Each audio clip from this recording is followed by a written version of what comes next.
presented by आदि शक्ति films. बिना देखे तेरी तस्वीर बना सकता हूँ, बिना मिले तेरा हाल बता सकता हूँ। हरे मेरी मोहब्बत में इतनी ताकत है कि तेरे आँख के आंसू अपनी आँख से निकाल सकता हूँ।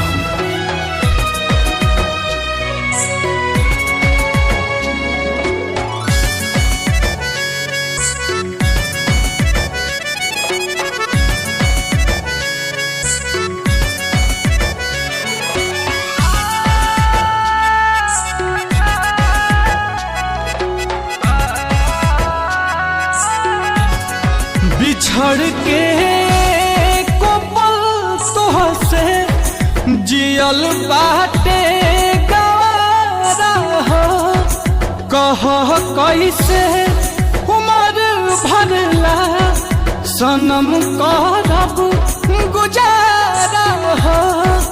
रोवाता दिल बेचारा हो, होई प्यार न दोबारा हो, होई प्यार न दोबारा हो, होई प्यार न दोबारा हो, होई प्यार न दोबारा हो।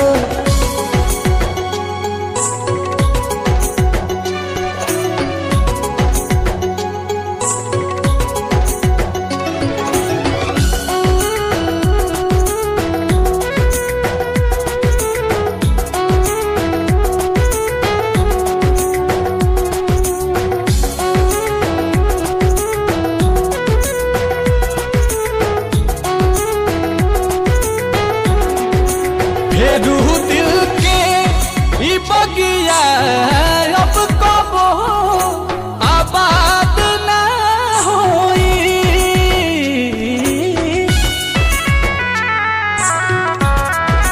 सिवा तोहरा रहे ना प्यार कबो तहरा बात ना होई।